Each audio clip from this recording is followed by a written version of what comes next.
Hello friends, कैसे हो। आज से हम HTML स्टार्ट कर रहे हैं। HTML स्टार्ट करने से पहले आपको क्लियर होना चाहिए कि HTML CSS जो हम सीखने वाले हैं उसकी ज़रूरत क्यों पड़ी। तो कि एक सिंपल सी बात समझो, आपको कोई भी बंदा पूछेगा कि HTML CSS आप क्यों सीखना चाहते हो, तो आपका आंसर क्या होगा?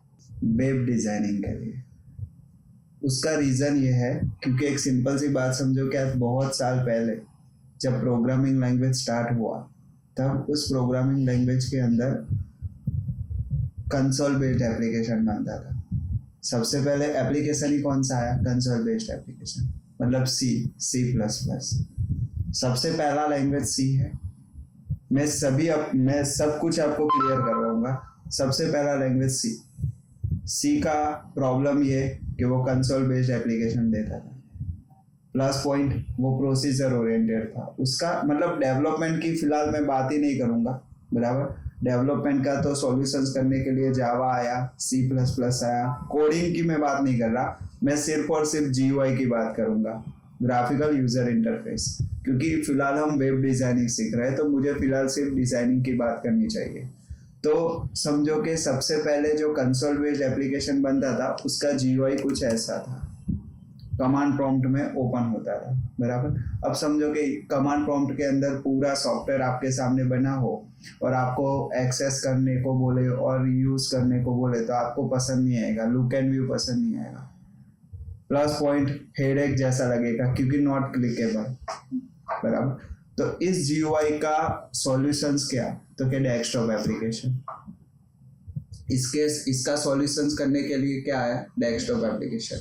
मतलब कंसोल बेस्ड जो एप्लीकेशन था, बराबर, उस कंसोल बेस्ड एप्लीकेशंस का सॉल्यूशंस करने के लिए डेस्कटॉप एप्लीकेशन आया। डेस्कटॉप एप्लीकेशन बहुत साल पहले बहुत चला, बराबर। डेस्कटॉप एप्लीकेशन का सॉल्यूशंस अच्छा रहा, बहुत साल डेस्कटॉप एप्लीकेशन चला भी सही। पर डेस्कटॉप एप्लीकेशन में एक तकलीफ था। क्या? तो क्या एक सिंपल सी बात है कि डेस्कटॉप एप्लीकेशन के अंदर अगर हमने कोई एप्लीकेशन बना दिया, उस एप्लीकेशन को हम एक ही सिस्टम के अंदर यूज कर सकते हैं। दूसरे सिस्टम में यूज करना हो तो उसको वापस से उधर इंस्टॉल करना पड़ता है, उस पहली सिस्टम से डेटा लेके दूसरी सिस्टम में डालना पड़ता है। डेस्कटॉप एप्लीकेशन का एग्जांपल पकड़ लो, कोई भी सॉफ्टवेयर ओपन कर लो, आपके सामने ये, अगर हम जो ये सबलाइन जो यूज करने वाले हैं, जो टेक्स्ट एडिटर है, वो खुद एक डेस्कटॉप एप्लीकेशन है, ये खुद एक डेस्कटॉप सॉफ्टवेयर है, बराबर। पर एक सिंपल सी बात समझो कि ये डेस्कटॉप एप्लीकेशन है, इसके अंदर मैं कोई फाइल बनाऊंगा, इस सॉफ्टवेयर के अंदर एक फाइल बनाऊंगा, तो आपके PC में भी मैं सबलाइन इंस्टॉल करूंगा तो उसके अंदर वो फाइल आ जाएगी? नहीं, मुझे उस फाइल को कॉपी करके आपको देना पड़ेगा, उस उधर ओपन करना पड़ेगा, तब जाके वो फाइल आएगी। तो इसका सॉल्यूशंस क्या? ऐसा कौन सा सॉफ्टवेयर है कि मैं कहीं पर भी एक्सेस करूं, हो सके, प्लस पॉइंट कहीं से भी मैं उसको यूज भी कर सकूं? तो के उसका सॉल्यूशंस क्या? तो के वेब एप्लीकेशन। डेस्कटॉप एप्लीकेशन में प्रॉब्लम ही ये है कि पूरी डेस्कटॉप एप्लीकेशन जो हम इंस्टॉल करते हैं वो एक सर्वर में करते हैं, मतलब हमारे ये जो PC है उसको हम सर्वर बोलते हैं, बराबर। तो एक ही सर्वर में एक ही PC के अंदर जो हम इंस्टॉल करते हैं उधर ही एक्सेस होता है। अगर मुझे दूसरी जगह एक्सेस करना है तो मैं नहीं कर सकता। तो इसका सॉल्यूशन क्या? तो जो हमारा सॉफ्टवेयर या प्रोजेक्ट बना है उसको मैं एक ऐसे PC में रखूं कि वो PC में कहीं से भी एक्सेस कर सकूं। तो उसी के लिए ब्राउजर और वेब सर्वर बना, बराबर। आज बड़ी बड़ी लाइक GoDaddy है, HostGator है, बहुत सारी कंपनियां जो खुद के भी सर्वर लेती है और जगह उस पर देती है। मतलब कहने का पर्पस क्या है कि उन्होंने एक वेब बेस्ड सर्वर परचेस कर लिया है। वो लोग क्या करते हैं, आपको एक जगह प्रोवाइड करते हैं PC जैसा। लाइक मैं आपको एक लाइव दिखाता हूँ। समझो कि हमारी जो वेबसाइट है hntechno.com, आप भी ओपन करोगे तो ओपन हो जाएगी, मोबाइल में ओपन करोगे हो जाएगी। क्योंकि ये जो HNTechno वेबसाइट है उसको, उसका जो मैंने कोड है वो मैंने कहाँ रखा है? ये मुझे एक PC दिया है, मैंने जहाँ से जिस सर्वर वाले से परचेस किया है उस सर्वर वाले ने मुझे क्या दिया? ये एक PC दिया है। जैसे हम PC में लॉग इन होते हैं उसी तरीके से मैं इधर लॉग इन होता हूँ।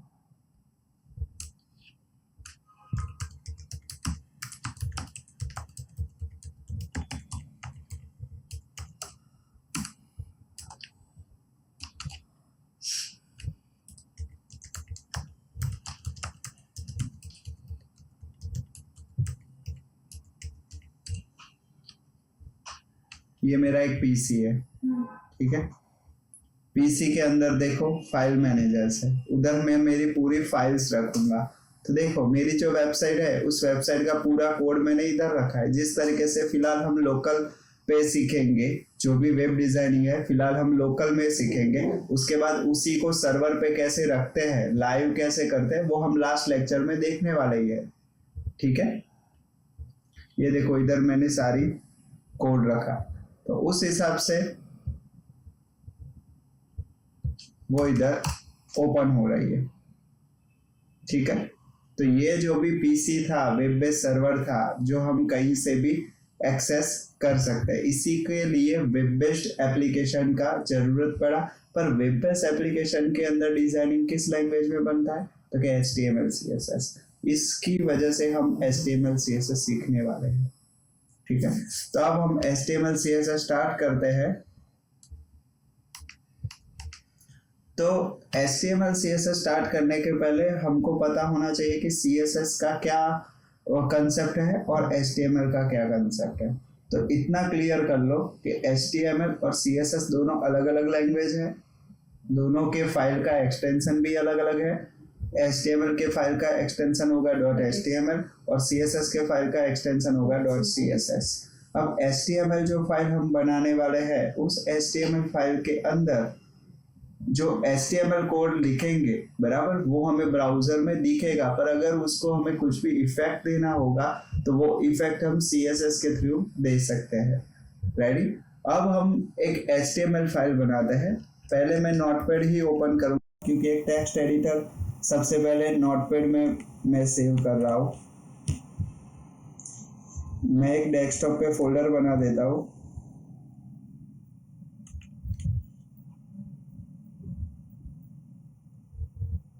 नून बैच,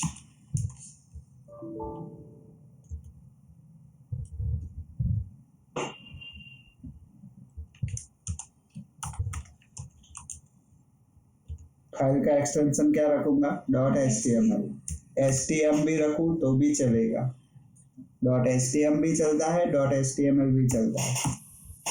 मैंने एक a.html करके फाइल सेव कर दिया। अब इधर जो भी कोड लिखूंगा वो HTML कोड गिना जाएगा, बराबर। तो HTML का code one type of XML जैसा है। जो XML कोड है, लाइक उसमें कैसा होता है, टैग चालू होता है, टैग बंद होता है, उसके बीच में जो भी लिखते हैं वो उस टैग का बॉडी पार्ट गिना जाता है। कोई भी टैग चालू होगा, कोई भी टैग बंद होगा, उस टैग के बीच में जो लिखेंगे वो उस टैग के लिए बॉडी पार्ट है। तो अब हम कोड चालू करते हैं।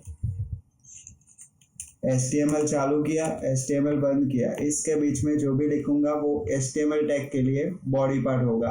HTML टैग के बीच में जो मेन टैग है, दो टैग, उन टैगों को बोला जाता है हेड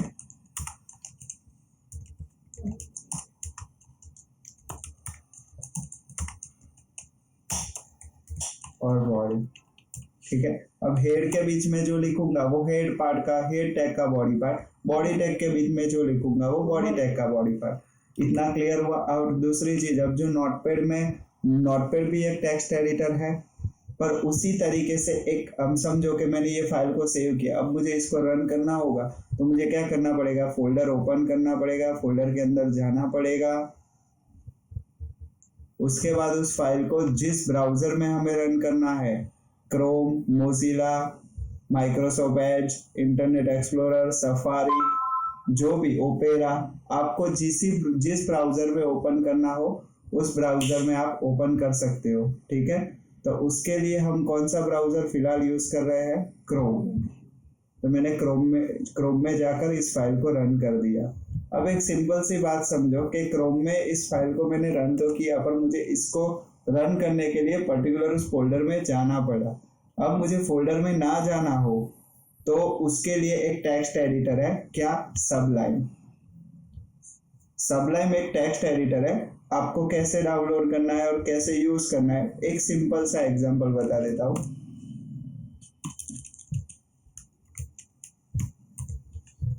सबलाइन टेक्स्ट 3 है। आप एक डाउनलोड कर दो, उसमें आप पोर्टेबल वर्जन डाउनलोड करोगे तो उसको तो इंस्टॉल करने की भी जरूरत नहीं पड़ेगी। जैसे पोर्टेबल वर्जन डाउनलोड करोगे तो उसके अंदर एक EXE फाइल पड़ा ही होगा, सिर्फ उस EXE फाइल को ओपन करोगे डबल क्लिक करके तो ऐसे ओपन हो जाएगा। That's all. Portable version download करना है, उसमें जाके एक EXE फाइल होगा, उस EXE फाइल पे डबल क्लिक करने से ही सबलाइम ओपन हो जाएगा, उसको इंस्टॉल करने की भी जरूरत नहीं है। अब हमने जो फोल्डर बनाया है उस फोल्डर को इधर ओपन कर देते हैं।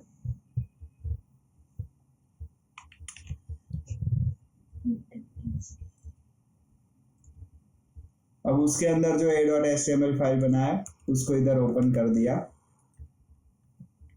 नोटपैड में जो लिखा था वही चीज इधर आ गई। फर्क इतना कि इधर हमें सजेशन मिलेगा, नोटपैड में सजेशन नहीं मिलता। अब हम सीखेंगे हेड टैग के अंदर कितनी टैग लिखी जाती है और उनका यूज क्या क्या है। तो हेड टैग के अंदर सबसे पहली टैग लिखी जाती है टाइटल। अब टाइटल का क्या पर्पस है तो देखते हैं हम। मैंने देखो इधर से क्या कर दिया, right click open in browser, तो सीधा क्या है कि फाइल इधर रन होके आ गई। अब देखो मैंने समझो कि इधर जो गूगल ओपन किया तो गूगल में इधर लिखकर जो आ रहा है गूगल सर्च, वो क्या हो गया उस पेज का टाइटल। हर एक वेब पेज का एक रिक्वेस्ट होता है, हर एक वेब पेज का एक रिस्पॉन्स होता है, हर एक वेब पेज का एक टाइटल होता है, हर एक वेब पेज का एक फेविकॉन होता है, हर एक वेब पेज का एक मेटा टैग होता है। ठीक है, तो ये देखो हर इस पेज का इस गूगल वाले ने क्या एक टाइटल दिया है गूगल सर्च, हम दे देते हैं माय फर्स्ट लेक्चर। तो जैसे मैं इसको रिफ्रेश करूंगा Ctrl+Shift+R, रिफ्रेश किससे करना है Ctrl+Shift+R, Ctrl+Shift+R करते ही माय फर्स्ट लेक्चर नाम का इधर टाइटल आ गया। अब आप देख रहे होंगे कि टाइटल के बाजू में एक आइकन है, उस आइकन का पर्पस क्या है और आइकन हमारे पेज में कैसे आएगा तो क्या फेविकॉन से। मैंने अभी बताया हर एक वेब पेज का एक टाइटल होगा, फेविकॉन होगा, मेटा टैग होगा, स्क्रिप्ट होगी, सभी होगा। हर एक पेज के लिए अलग अलग चीज है, हम एक एक करके देखते जाते हैं। इस पेज के अंदर भी देखो आपने एक आइकन देखा, हमें भी अगर आइकन इधर लगाना है तो हम कैसे लगा सकते हैं। तो मैं कोई भी एक आइकन डाउनलोड कर देता हूँ। सबसे पहले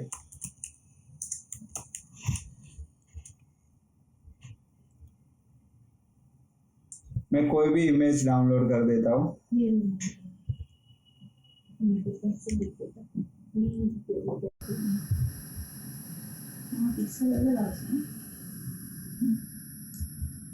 वो तो हम इमेज ही ऐसी लेंगे छोटी, ये बड़ी है बराबर, एक्चुअली तो इसको छोटी कर देनी होती है बराबर, पर जो फेविकॉन होता है उसकी तो इमेज ही छोटी होती है।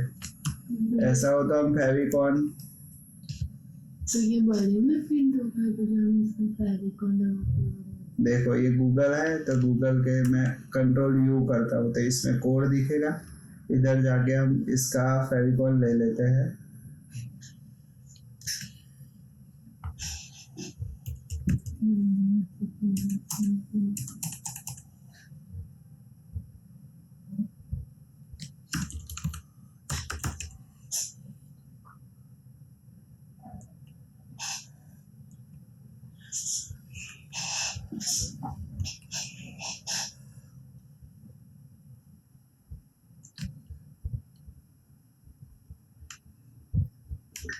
Right click inspect.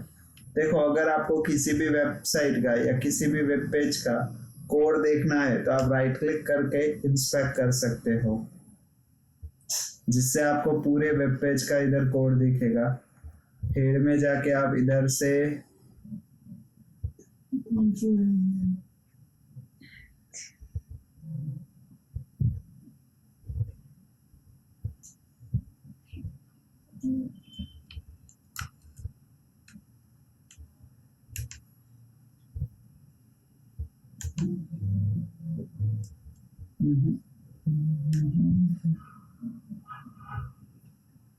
उसमें मेटा टैग लिखा है फेविकॉल कहाँ लिया है, ढूंढना पड़ेगा पूरे पेज में। इससे अच्छा है हम हमारा ही आइकन अलग से रख देते हैं। समझ लो कि ये गूगल का मैंने आइकन ले लिया, इसको मैं सेव कर देता हूँ नून बैच के फोल्डर के अंदर। अब देखो मैं आपको समझाना चाहूंगा सबसे बड़ी चीज कि अभी मैं टाइटल लिखा तो वो तो उधर आ गया, अब मुझे पाथ देना है इमेज का, तब जाके वो इमेज उधर आएगी, बराबर। तो जो भी हम पाथ देंगे तो वो डेवलपमेंट हो या डिजाइन हो या डेवलपमेंट हो, पाथ दो तरीके के होते हैं हमेशा। अगर आप इन फ्यूचर अपलोडिंग डाउनलोडिंग का कंसेप्ट करोगे डेवलपमेंट की साइड, बराबर, तो उस साइड भी पाथ दो टाइप के होते हैं, एक रिलेटिव पाथ होता है और एक एब्सोल्यूट पाथ होता है। कहीं पर भी अगर आप पाथ का कंसेप्ट देखने जाओगे तो पाथ दो तरीके के होते हैं, एब्सोल्यूट पाथ और रिलेटिव पाथ। अब मैं आपको दिखाना चाहूंगा कि एब्सोल्यूट पाथ और रिलेटिव पाथ के बीच में डिफरेंस क्या है। तो समझो कि अगर आप पाथ दे रहे हो, ये एक और नई चीज सिखाना चाहूंगा कि देखो अब तक आपने देखा कि टैग चालू होती है बंद होती है, उसके बीच में जो लिखते हो उसको बॉडी पार्ट बोलते हैं। इधर तो मैंने लिंक चालू तो की पर देखो खत्म नहीं की, मतलब मैंने ऐसे नहीं किया है। पर देखो इतना याद रखो कि कोई भी टैग जो चालू होती है और जो बंद होती है, अगर उस टैग के बीच में कुछ लिखने की जरूरत नहीं है, मतलब कोई नेसेसरी नहीं है, तो उस टाइम पे आप उस टैग को अलग से ऐसे कंप्लीट करने की जरूरत नहीं है। आप ऐसा करोगे तो भी वो कंप्लीट ही मानी जाएगी। ठीक है, ये पहला मुद्दा सीखा। दूसरा मुद्दा, अगर टैग चालू करके बंद करने के बीच में अगर कुछ नहीं लिखना है तो टैग ऐसे ही तो हम लिखने वाले हैं नहीं कि फालतू लिख दिया और बस बंद कर दिया। तो उसके बीच में हमेशा इतना याद रखना कि कोई ना कोई एट्रीब्यूट यूज होता ही होगा, बराबर। तो ये जो href है वो क्या है, एट्रीब्यूट है। लिंक टैग का क्या बन गया, ये एट्रीब्यूट। मैंने टाइटल के अंदर लिखा नहीं क्योंकि उस टैग के अंदर कोई एट्रीब्यूट नहीं है। लिंक टैग का एट्रीब्यूट क्या है, href, बाद में रिलेशन, ये सब इसके क्या है, एट्रीब्यूट है। किसका क्या वर्क है मैं आपको प्रैक्टिकली समझाता हूँ। हम अभी सीख रहे थे एब्सोल्यूट पाथ और रिलेटिव पाथ। तो एब्सोल्यूट पाथ जो href के अंदर लिखूंगा, बराबर, तो दो तरीके के पाथ लिखूंगा। पहले एब्सोल्यूट पाथ समझा देता हूँ। एब्सोल्यूट पाथ मतलब सपोज कि आपकी ये ई ड्राइव है, ई ड्राइव के अंदर, सॉरी मैं बाहर से कोई मिनट ले लेता हूँ।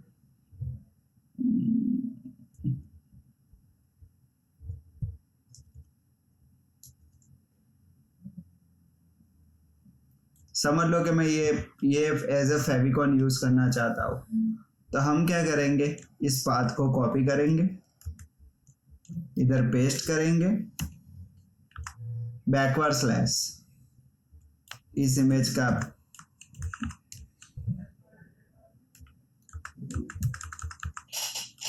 पाथ दे देंगे। ठीक है, अब ये जो पाथ हमने लिखा उस पाथ को एब्सोल्यूट पाथ कहते हैं।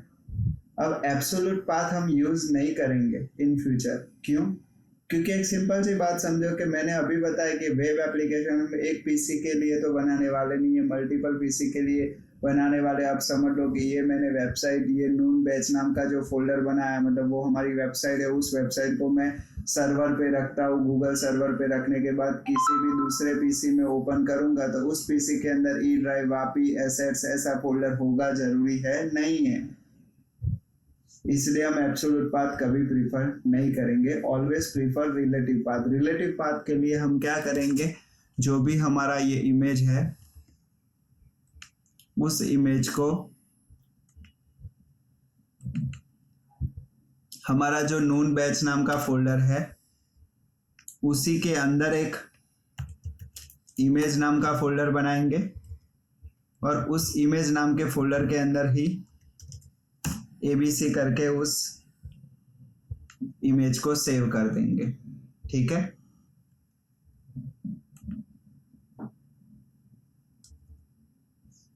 मैं गूगल का इमेज नहीं ले सकता, इसलिए मैं कोई भी दूसरा इमेज ले लेता हूँ।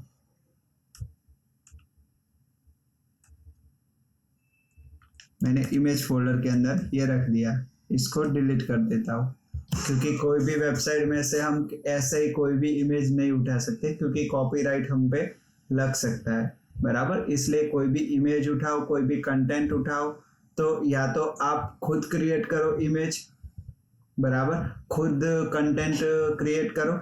मेरा काम है सिर्फ डिजाइनिंग सिखाना, पर मैंने इसमें यह भी बता दिया कि आपको इमेज उठाना है या कंटेंट उठाना है तो आप किसी का भी ऐसे ही नहीं उठा सकते, क्योंकि कॉपीराइट हो सकता है, ठीक है। इसीलिए मैंने ये 18.png करके एक फाइल रखा। अब मैं समझो कि इस इमेज का पाथ देना चाहता हूँ इधर, तो using relative path. Absolute path में हमेशा होता है बैकवर्ड स्लैश, रिलेटिव पाथ में आएगा फॉरवर्ड स्लैश। अब रिलेटिव पाथ का मतलब क्या है, एक सिंपल सी बात समझोगे, ये जो HTML फाइल पड़ी है उसके रिलेटिव मतलब ये इमेज कहाँ पड़ी है, इमेज नाम के फोल्डर के अंदर। तो इमेज इधर क्या आएगा, बैकवर्ड स्लैश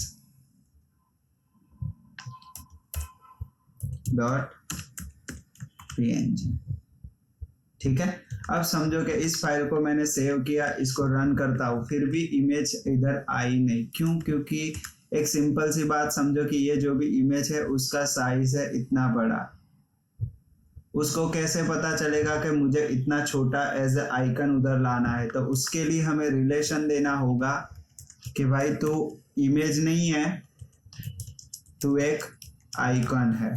ऐसा लिखने से उसको पता चलेगा कि मुझे as a relation shortcut icon लेना है और मुझे इधर उसको लाना है, क्योंकि वो इधर तक तो क्या समझता है, ये बात मैंने इमेज का दिया है, पर उसको कैसे पता चलेगा कि ये इमेज ही है और एज अ आइकन लाना है, ठीक है। उसके बाद हम सीखते हैं मेटा टैग। मेटा टैग का बहुत यूज है, लाइक समझ लो कि मैं मेरी वेबसाइट का ही एग्जांपल लेके आपको समझाता हूँ। मेटा टैग कहीं दिखती नहीं है, meta tag as a backward work करती है SEO के लिए। इन फ्यूचर आप जो भी वेबसाइट डिजाइन करेंगे, वेबसाइट डेवलपमेंट कर दोगे, उसके बाद जब सर्वर पे रखोगे तो उसके बाद मेन पर्पस आएगा मार्केटिंग। क्योंकि एक सिंपल सी बात समझो कि आपने जो वेब एप्लीकेशन बनाई उसको घर में रखने के लिए तो बनाई नहीं है, उसका आप क्या करोगे, मार्केटिंग करोगे। मार्केटिंग मतलब या तो डिजिटल मार्केटिंग कराओगे, SEO करवाओगे। तो SEO या डिजिटल मार्केटिंग जो भी आप करवाओगे उसके लिए वो जो भी SEO वाला बंदा है वो क्या कहेगा कि आपके वेबसाइट के अंदर जो एक एक पेज है उसके अंदर आपने मेटा टैग डाला हुआ है, आपको सीधा क्वेश्चंस करेगा। तो what is Meta tag? Meta tag मतलब जो जब आपका गूगल या आप किसी वेब सर्वर पे आप ये वेबसाइट रख देते हो, उसके बाद जब वेबसाइट आपकी ओपन होती है उस सर्वर पर, तब क्या करता है ये गूगल में HN टेक्नो कितने हैं, या आपका जो मेटा टाइटल है या डिस्क्रिप्शन है उसको वो क्या करता है, फाइंड करता है, और जब उसको यूनिक लगता है तब वो उसको रैंकिंग देता है। मतलब आपके SEO रैंकिंग के लिए आपको मेटा टैग बहुत यूजफुल है। देखो मैंने कैसे लिखा हुआ है,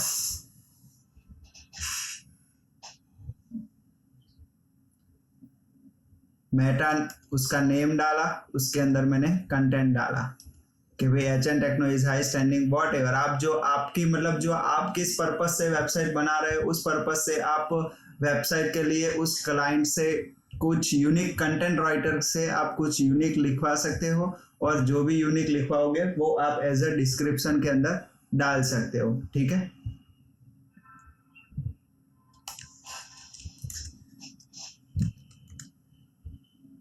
आप ऐसे आपका खुद का डिस्क्रिप्शन डाल सकते हो, आप आपके खुद का कीवर्ड्स डाल सकते हो। देखो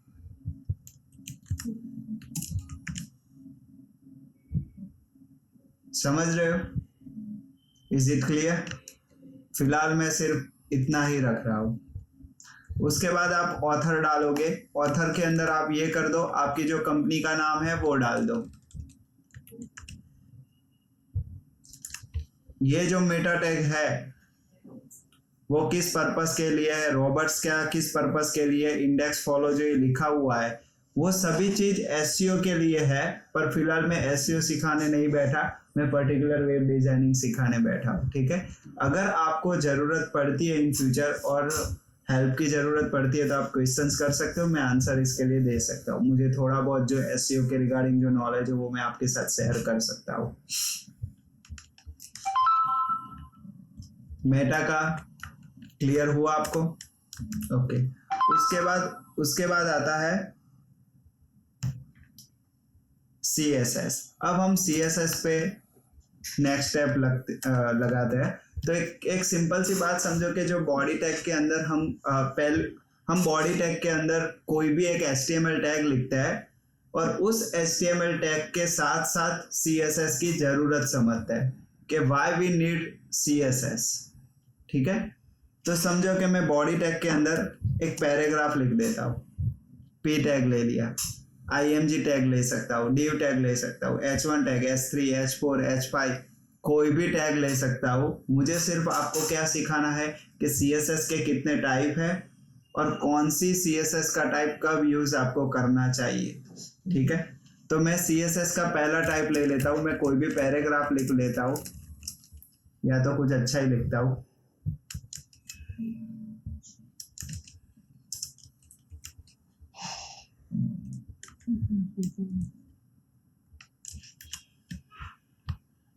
मैंने एक पैराग्राफ लिख दिया। ठीक है,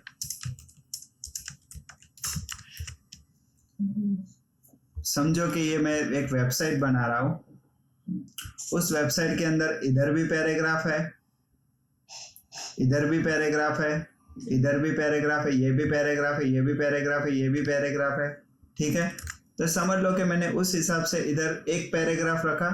अब मुझे समझो कि इस क्लाइंट बोल रहा है कि ये जो आउटपुट के अंदर आपका पैराग्राफ है, ठीक है, उसमें फॉन्ट फैमिली सैंस सेरिफ कर दो। अगर आप वर्ड का डॉक्यूमेंट बनाते हो उसके अंदर भी आपको फॉन्ट फैमिली चेंज करना होता है। ठीक है, तो उसी तरीके से समझ लो कि क्लाइंट आपको बोलता है कि फॉन्ट फैमिली चेंज कर दो, इसके कलर थोड़े ग्रेस रखो, उसके बाद आपको बोलते हैं कि फॉन्ट की साइज थोड़ी बड़ी करो, इसको बोल्ड कर दो, वॉट एवर, कुछ भी। समझ लो कि फिलहाल मैंने P टैग लिया है, तो P टैग के रिगार्डिंग मैं इसकी इफेक्ट बोलता हूँ। अगर मैंने IMG टैग लिया होता आपको CSS समझाने के लिए तो मैं IMG के टैग के रिगार्डिंग CSS के एट्रीब्यूट्स बोलता। तो एक सिंपल सी बात समझो कि जो हमें ये इफेक्ट देनी है, HTML का काम क्या है कि HTML टैग लिखने से आपको ये आउटपुट में दिख रहा है। CSS का काम क्या होगा, जो इधर हम लिख रहे हैं HTML टैग के अंदर, बराबर,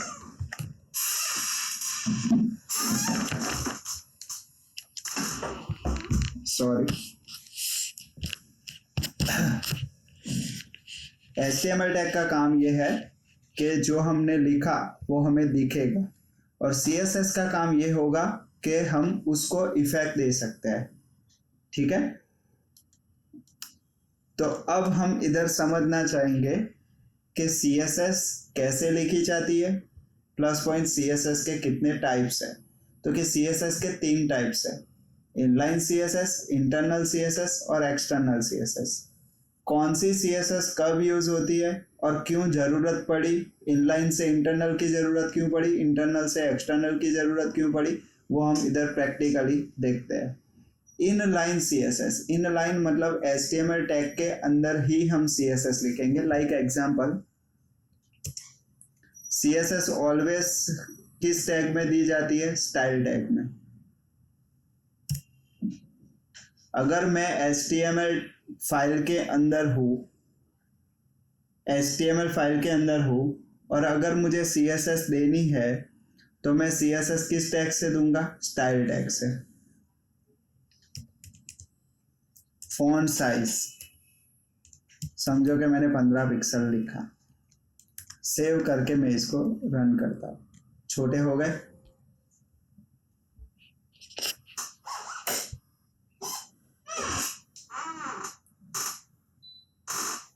ठीक है, अब इसको मुझे फॉन्ट फैमिली देना है। फॉन्ट फैमिली किस पर्पस के, फॉन्ट साइज, फॉन्ट के साइज इंक्रीज करता है, डिक्रीज करता है, फॉन्ट फैमिली उसका स्टाइल चेंज करेगा। लाइक फॉन्ट फैमिली में सैंस सेरिफ लिखता हूँ तो देखो अपने आप वो सैंस सेरिफ हो गए। अब मुझे दो लाइन के बीच में स्पेस देना है तो उसको बोला जाता है लाइन हाइट। ऐसे तो बहुत सारे CSS के एट्रीब्यूट है डिफरेंट डिफरेंट टैग के लिए, पर फिलहाल हमें सिर्फ इनलाइन इंटरनल और एक्सटर्नल के बीच में डिफरेंस देखना है। ये लिख दिया। अब समझो कि मेरा काम हो गया, समझो फिलहाल के लिए मेरा काम हो गया, ठीक है। अब आपको उसी पेज के अंदर दूसरा पैराग्राफ लिखने की जरूरत पड़ी तो आपने एक दूसरा पैराग्राफ लिखा।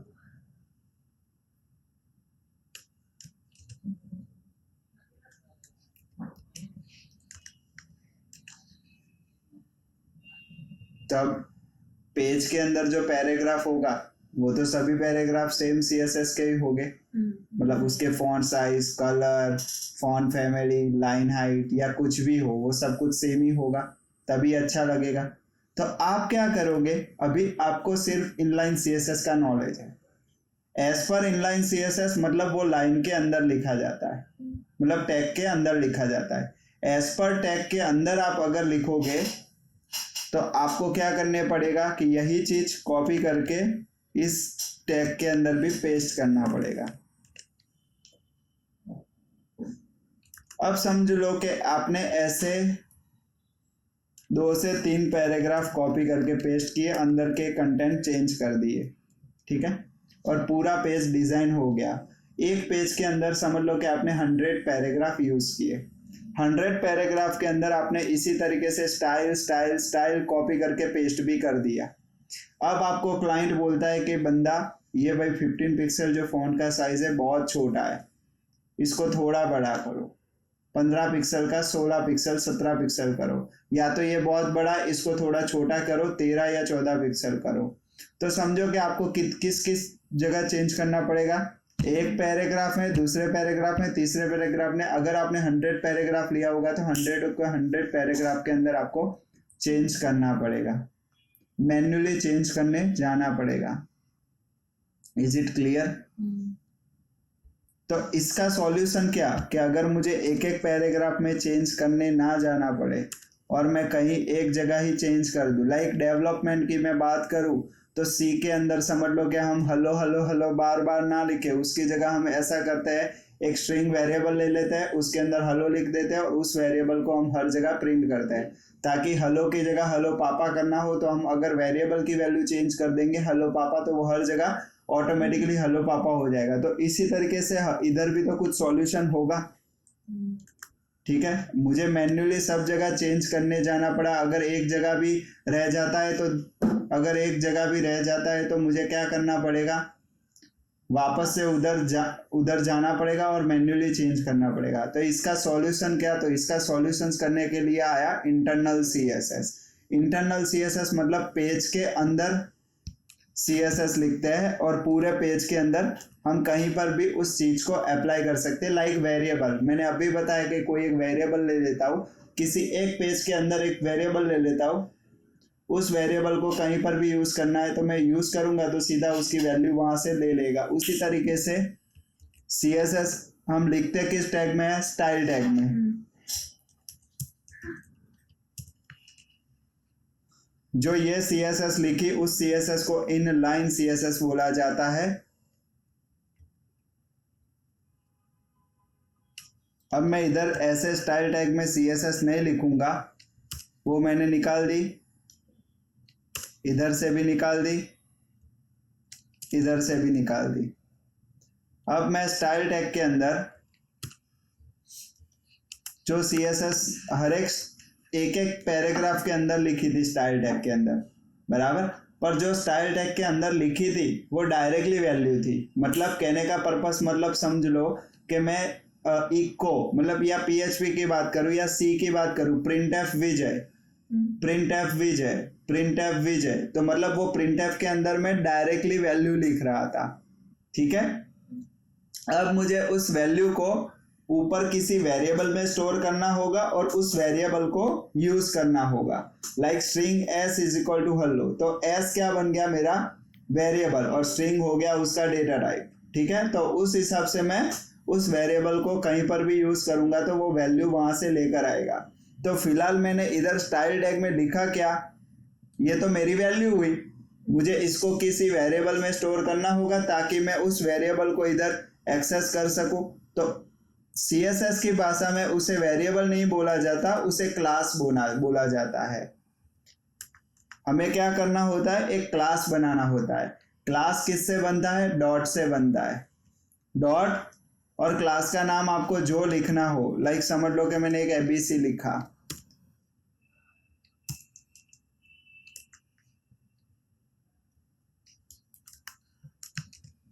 मैंने इधर क्या कर दिया, एक ABC करके क्लास बना दिया और उसके अंदर इस वैल्यू को स्टोर कर दिया।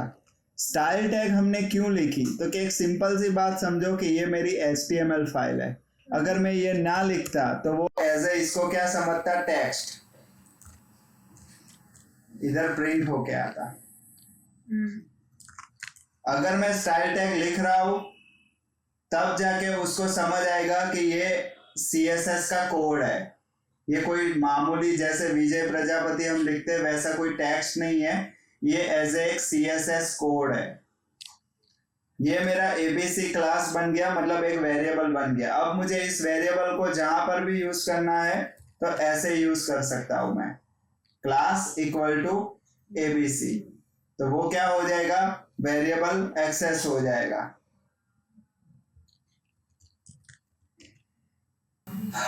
तो इधर हमने इंटरनल CSS यूज किया, मतलब कि क्लास बनाया और उसको मैंने कॉल किया, मतलब एज पर C एक वेरिएबल बनाया, उस वेरिएबल को मैं हर जगह प्रिंट करता हूँ। पर ये जो क्लास बनाया हमने वो एक ही पेज में एक्सेस हो सकता है, मतलब इस पेज में आप जितने भी पैराग्राफ बनाओ, मतलब ऐसे जरूरी वो भी है कि ऐसा जरूरी नहीं है कि मैंने ये क्लास पैराग्राफ के लिए बनाया तो मैं सिर्फ पैराग्राफ में कॉल करूंगा। H1 H2 मतलब कहीं पर भी div या URLI एंकर टैग, आपको किसी भी टैग में इसको अप्लाई करना है तो आप इस क्लास को कॉल कर सकते हो। लाइक समझ लो कि मैंने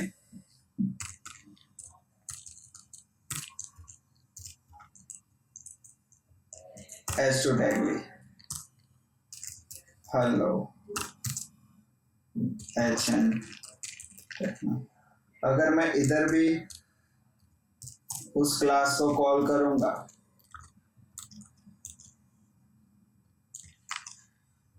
तो still same to same, font की साइज इतनी हो गई, लाइन हाइट हो गई। कहने का पर्पस क्या है कि ऐसा जरूरी नहीं है कि ये क्लास मैंने पैराग्राफ के लिए बनाया तो सिर्फ पैराग्राफ में मैं अप्लाई करूंगा, बराबर। पर इतना है कि ये इंटरनल CSS है। इंटरनल CSS का इश्यू ये है कि ये एक ही पेज में अप्लाई होगा। हाँ, बेनिफिट ये है कि अगर 14 का हमें 15 करना है या 16 करना है, एक जगह चेंज करो, सब जगह ऑटोमेटिकली अप्लाई हो जाएगा, पूरे जहां पे भी आपने ये ABC क्लास कॉल किया होगा सब जगह। ये था हमारा इंटरनल CSS। अब हम एक्सटर्नल CSS समझते हैं कि एक्सटर्नल CSS की जरूरत क्यों पड़ती है। तो उसके पहले हम सीखते हैं कि एक पेज से दूसरे पेज में यूजिंग HTML कैसे जाते हैं।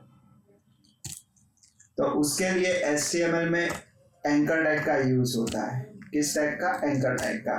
समझ लो कि मैंने एक अबाउट अस, मैंने इधर क्या लिखा, अबाउट अस। अब समझ लो कि ये अबाउट अस करके मैंने एक लिंक बना दी, एक दूसरा पेज बना देता हूँ सर्विसेज करके,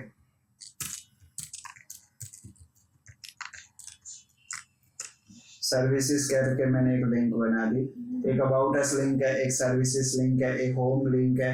ऐसी जितनी आपको लिंक देनी है इस पेज में आप दे सकते हो। मतलब सिंपल सी बात है कि बाय डिफॉल्ट एक पेज ओपन होगा। लाइक समझो कि इधर की बात करूँ, hntechno.com मैंने ओपन किया तो इधर बाय डिफॉल्ट index.php ओपन हो रहा है जो मैंने सर्वर में सेट करके रखा है, ठीक है।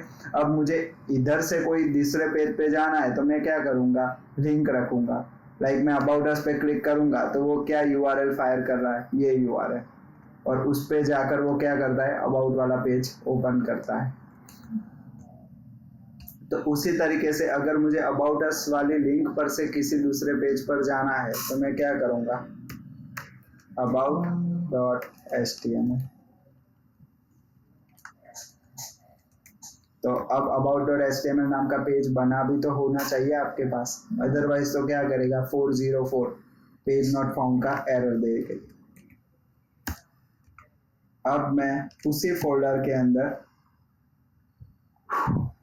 about.html बनाता हूँ। समझ लो कि अब about.html पेज बनाए, about वाले पेज के अंदर भी मुझे पैराग्राफ की जरूरत पड़ी, लाइक समझ लो कि मैंने ये पैराग्राफ about वाले पेज पे रखता हूँ। हाँ, और एक नई चीज के HTML हेड बॉडी लिखना ऐसा जरूरी नहीं है, क्योंकि समझ लो कि मैंने इधर सिर्फ पैराग्राफ लिखा है। इस पेज को मैं रन करता हूँ, इधर से जाता हूँ, अबाउट पेज ओपन हुआ, इसको मैं राइट क्लिक करके इंस्पेक्ट करूंगा तो इधर देखो HTML आ गया अपने आप, हेड अपने आप आ गया, बॉडी अपने आप आ गया, बॉडी के अंदर ये पैराग्राफ हमने जो लिखा वो अपने आप आ गया। अगर हमें इस पैराग्राफ को भी यही CSS देनी है, font size, font family, line height, तो हम क्या करेंगे, इस स्टाइल को कॉपी करेंगे, इधर पेस्ट करेंगे। उसका रीजन, अगर आप डायरेक्टली क्लास ABC दे दोगे तो इधर तो वो क्लास बना है नहीं, लो ये लिखा मैंने पर अप्लाई नहीं हुआ क्योंकि वो क्लास बना है a.html पेज के अंदर। तो मुझे क्या करना पड़ेगा, इस क्लास को कॉपी करके वापस से इधर पेस्ट करना पड़ेगा, तब जाके वो क्लास अप्लाई होगा। ये इधर मैंने क्लिक किया तो देखो इधर HTML कोड हो गया हमारा, और इधर राइट हैंड साइड हमारा क्या हो गया, जो क्लास अप्लाई किया होगा वो इधर हो जाएगा। आप इधर से भी चेंज कर सकते हो, इधर भी। आपका सबसे मेन चीज के आपको ब्राउजर के अंदर जाकर राइट क्लिक करके इंस्पेक्ट करना है, और इंस्पेक्ट करते ही आप जिस मतलब देखो इधर जो कर्सर है उस पर क्लिक करने के बाद आप जिस पे क्लिक करते जाओगे आपको उसका HTML कोड मिलता जाएगा और सामने उसका CSS लिखा होगा। CSS में आप इधर चेंज करोगे वैसे वो अप्लाई भी होता जाएगा, पर हाँ वो सिर्फ और सिर्फ एज अ स्टेटिकली हो रहा है, डायनेमिकली नहीं हो रहा है। अगर मतलब कोडिंग में अगर चेंज करना है तो इधर कॉपी करके आपको इधर मैन्युअली पेस्ट करना पड़ेगा और तब जाके वो होगा, क्योंकि अगर आप इधर चेंज कर रहे हो बराबर, लाइक समझ लो कि 14 का आपने 15 किया, ठीक है, पर जैसे ही आप रिफ्रेश करोगे तो वो वापस से 14 ही पिक्सल हो जाने।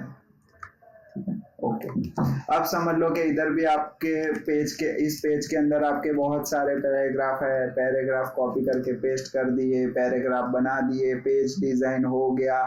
अब आपको बोला जाता है कि नहीं 14 पिक्सल का 15 पिक्सल करो, तो आप इधर आके कॉपी करोगे हो जाएगा अप्लाई, ठीक है। पर समझो कि ये जो पेज था उसके अंदर तो 16 का 16 ही रह गया, क्योंकि जो पैराग्राफ है, या मतलब एक सिंपल सी बात है कि मैं एक जगह चेंज करूं तो पूरी वेबसाइट में चेंज होना चाहिए। इधर क्या हो रहा है, चेंज करने से सिर्फ एक पेज में चेंज हो रहा है, चेंज करने से इधर सिर्फ एक पेज पे चेंज हो रहा है। मुझे चेंज करने पे पूरी वेबसाइट पे जितने भी वेब पेज है उन सभी जगह चेंज करना है, तो उसके लिए मुझे एक्सटर्नल CSS की जरूरत पड़ेगी। इंटरनल CSS सिर्फ और सिर्फ एक पेज के अंदर ही यूज हो सकता है। मुझे एक्सटर्नल CSS बनाना पड़ेगा और उस CSS को सभी पेज के अंदर लिंक करना पड़ेगा, उसी के लिए एक्सटर्नल CSS की जरूरत पड़ी। तो एक्सटर्नल CSS का कोड कैसा है, कैसे बनती है, उसका एग्जांपल देखते हैं। हमने इधर CSS फाइल बनानी है, लाइक इमेज हम इमेज फोल्डर में बना देते हैं, HTML फाइल फिलहाल हम बार बना रहे हैं, तो CSS या तो मैं बार भी बना सकता हूँ a.css पर, HTML और CSS फाइल दोनों एक साथ बनाओ, उससे अच्छा है एक फोल्डर ही बना दूं, तो फोल्डर स्ट्रक्चर में रहे तो अच्छा।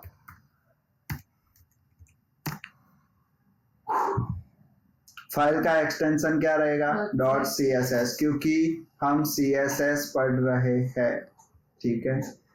अब ये जो कोड लिखा है उसको क्या बोला जाता है, CSS कोड।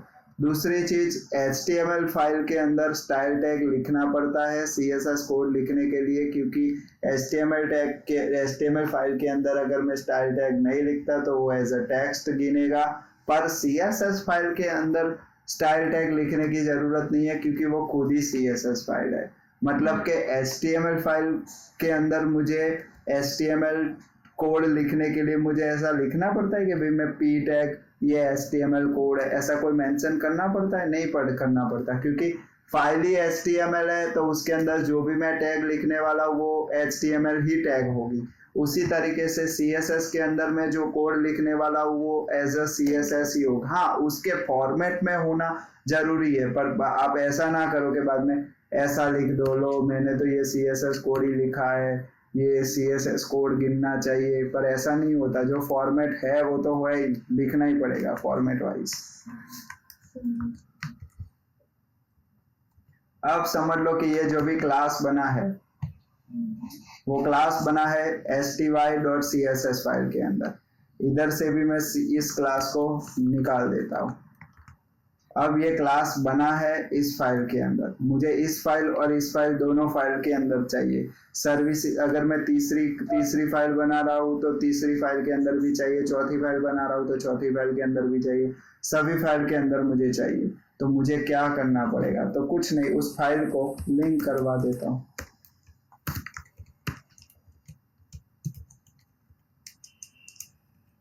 किस फोल्डर के अंदर? CSS folder. पाथ कैसा देंगे? Relative path.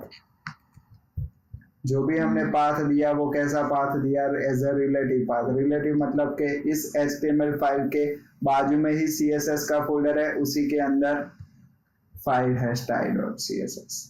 अब सेम टू सेम पाथ देने से CSS अप्लाई नहीं होगा, उसको रिलेशन देना पड़ेगा कि ये जो हमने फाइल ली है वो कोई टेक्स्ट फाइल नहीं है, कोई वर्ड फाइल नहीं है, कोई डॉक्यूमेंट नहीं है, जो ये पाथ दिया है वो CSS ही है, उसको ऐसा पेजे में उतारना पड़ेगा। उसको रिलेशन देना पड़ेगा कि आपने जो ये CSS दी वो एक स्टाइल शीट है। अब अगर मैं a.html फाइल ओपन करूंगा तो देखो ये जो भी अप्लाई हुआ वो क्लास कहाँ से अप्लाई हो रहा है? इधर से हो रहा है। उसी तरीके से मैं इस CSS फाइल को कॉपी करूंगा और इस फाइल के अंदर भी पेस्ट कर दूंगा। उसके बाद अगर अबाउट फाइल ओपन करूंगा तो उधर भी ये क्लास कहाँ से कॉल होगा? इस फाइल के अंदर से। इधर जितने भी क्लास बनाने हैं हम बना सकते हैं। लाइक समझ लो कि पी करके क्लास बनाया, उसके अंदर समझ लो कि बैकग्राउंड कलर रेड दे दिया। अब मुझे समझ लो कि इस H1 टैग S2 टैग के या एंकर टैग के बैकग्राउंड में मुझे रेड कलर देना है, तो मैं इधर क्या करूंगा? सिर्फ और सिर्फ क्लास कॉल करूंगा। क्लास का नाम है P।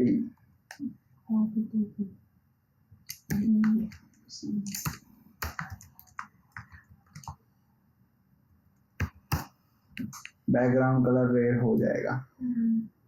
अगर मुझे इधर भी चाहिए, कहीं पर भी चाहिए, तो मैं उधर जहां पे भी मुझे बैकग्राउंड कलर रेड चाहिए मैं बिंदास, CSS फाइल तो ऑलरेडी लोडेड होगी, मैं सिर्फ क्लास भी कॉल करूंगा, वहां वो बैकग्राउंड कलर रेड अप्लाई हो जाएगा। ये था हमारा एक्सटर्नल CSS का एग्जांपल। एक्सटर्नल CSS में कुछ नहीं करना है। इनलाइन CSS के अंदर जो कर रहे थे, स्टाइल के अंदर हम जो CSS लिख रहे थे उसी को हम एक क्लास के अंदर लिख रहे हैं, बस इतना फर्क है। और एक अलग फाइल में लिख रहे हैं, उस फाइल को इंक्लूड कराते हैं और उसके बाद ये क्लास को कॉल करेंगे। तो ये क्लास वो कहाँ से ढूंढ लेगा? इधर से। कहने का पर्पस सिंपल है कि ये जो लिंक की मतलब ये कोड कॉपी हुआ, इधर आ गया और आपने सिर्फ उसको यूज किया। मतलब इंटरनल और एक्सटर्नल दोनों भाई है। इंटरनल में सिर्फ कोड सीधा लिखना होता है, डायरेक्ट अप्लाई करना होता है। एक्सटर्नल में उसी कोड को एक अलग फाइल में रखूंगा, जहां पे भी उस फाइल का कोड चाहिए सिर्फ उसको लिंक देना है और क्लास कॉल करते रहना है। और इधर आप चेंज करोगे, लाइक समझ लो कि लाइन हाइट थोड़ी कम कर दो, तो वो अपने आप इधर भी अप्लाई हो जाएगा, इधर भी अप्लाई हो जाएगा। Is it clear? Inline internal external CSS, बाद में मेटा टैग, उसके बाद शॉर्टकट आइकन, उसके बाद title, head, body. Is it clear?